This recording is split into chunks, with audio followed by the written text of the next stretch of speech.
Welcome to Moessieurs for this new ESP video. Let's see how to import in ESP your songs and patterns recorded in the Mod XM or Montage M synthesizer. I will also share my tips and tricks with you.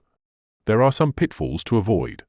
After saying all of them, you will fully able to work on your MIDI recording, as example with Cubase. Just before we start, if you like the video content, I invite you to click the thumbs up button and also click on the boost button to highlight it in YouTube recommendations.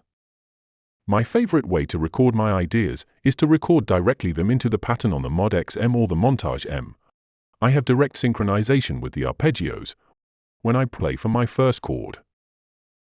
I don't need to manage synchronization with Cubase or use the metronome with a pre-count. The other advantage, when you record with arpeggios as well, is that you get all the notes generated by the arpeggio. You can of course done a direct computer recording with arpeggios by switching your parts to external, using ESP to hear the performance, but to my taste, it's not the simplest and easiest way. You have recorded your pattern, now all you have to done is to sync in ESP your songs and pattern contents. Let's see how to do that. You'll see, it's easy and quick. Click here on this icon. You see, it's receiving the data. I've moved ESP a bit down to show you how it's super simple to import your songs or patterns here inside Cubase. You can see all my songs and all my patterns. Autofunk 2 is a recording I have made for a Yamaha Tech Talk live episode on YouTube with my colleagues Blake Angelos and Hans-Peter Henkel. It's super easy to get the pattern sections inside Cubase, just drag and drop. I'll drop the first one here. To make sure it's lined up with the bars, just check that you have the grid turned on. In that way, it'll snap to the right bar on the first time. You just have to do that. Make sure you don't drop on the wrong track, drop on your project track 1. All is done. If direct drag and drop doesn't work in your sequencer software other than Cubase, you can open a computer folder, drag and drop your songs or patterns to that folder. They are drop as MIDI files. After that, you'll just need to import the MIDI files into your software sequencer project.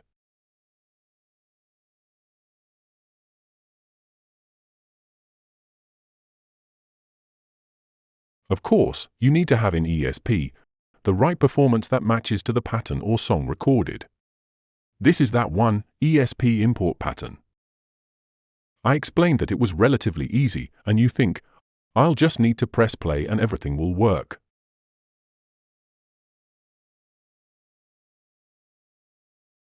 Nothing works. Why? Especially if you've started by using the project I explain about how to make a Cubase project for the Mod XM recording. I invite you to check out that video about how to set up your project in Cubase. In that video, I explained how to create a project to record MIDI and audio directly from the Mod XM into Cubase. Here, it's not the same way to work. We're using ESP as sound generator. For the MIDI tracks, the input and output ports were set to the Mod XM. But in this example, I don't want to send the MIDI tracks to the Mod XM, I want to send to them to expanded SoftSynth plugin. I'll have to set the output port to ESP as destination for every tracks in my project. You can create a template with the tracks already set up. Does it better?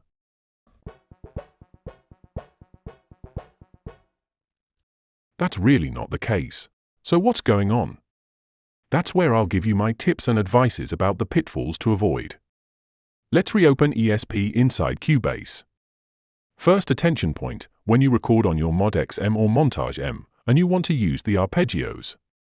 You had the Op Master button set to on, because you wanted to record all that the arpeggios produce. In Cubase, I've imported in the MIDI tracks, with all that the arpeggios produce. That's all the notes and events you see here. For tracks, you don't need the arpeggios anymore. The first thing to do is to turn off in ESP the Op Master button. That wasn't the main reason for our failure here, but it's the first thing you mustn't forget. Second advice point, if you watched my video on getting started with ESP, I explained that ESP behaves like the Montage M and the Mod XM about keyboard control using. All parts under keyboard control play on the MIDI channel defined in the settings, which is the 1 by default. In the Cubase project, I have multi-tracks from 1 to 4, each on a separate and dedicated MIDI channels from 1 to 4. With keyboard control set to on, all of ESP parts are receiving on the MIDI channel 1, which is the drum track in my Cubase project. That's why it doesn't work. Let's disable all the keyboard control for all parts. How does it sound now? It starts to sound better, but I don't have the drums. Third advice, not always, but many parts that use arpeggios have a setting to let play the arpeggio, only if the master op button is activate, and we have set it off. Let's go here to the arpeggios. I use the little navigation shortcut here. Op play only is set to on, that's mean you only play and hear this drum part if the master op button is enabled. I don't need the arpeggio anymore, so I'll turn the op play only off for this part. And now, let's hear how it sounds.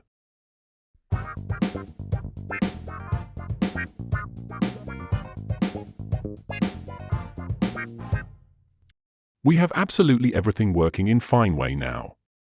If you need to edit your notes, that's easy in a sequencer software. I find them a little too long. That was on part 4, which I played manually without arpeggio. I can simply shorten the durations of my brass parts. Let's see now what is the easy way to do the MIDI mixing. In ESP, you have everything you need. You could work on Cubase MIDI tracks, of course. Here I've left the levels and panning off for all the MIDI tracks. To my taste, I prefer to do this in ESP when I use it alone on my project. You have everything at your fingertips. Let's go back to the tone generator and effect. It's nicer in terms of the view. I'm at the common level. It allows me to adjust my volumes, my panning, effect sending, and so on.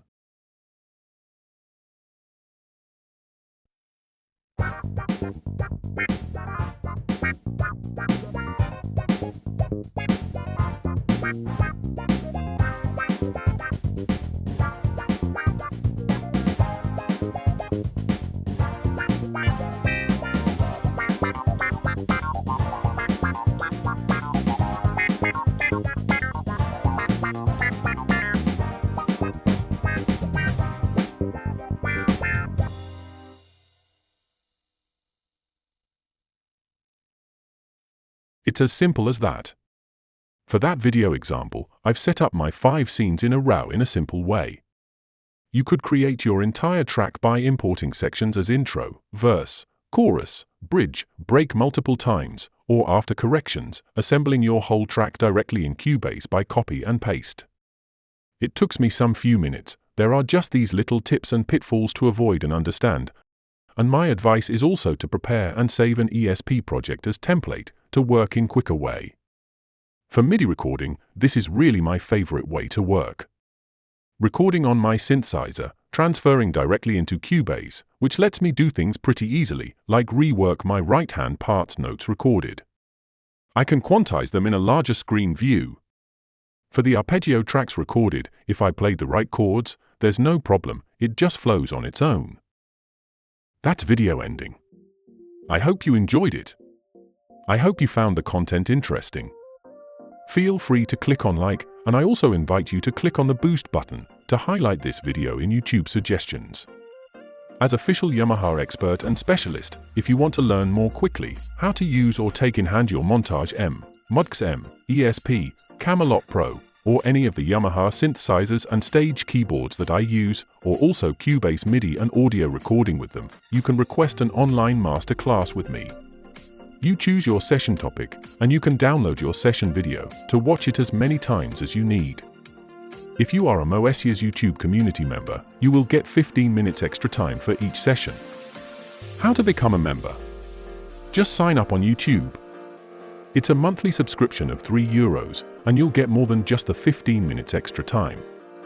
You'll get to see all my videos in preview, without ads, almost 1 month in advance, as well as my private videos without ads too. Don't hesitate to join the Moessieurs YouTube community. See you soon for a new Moessieurs video.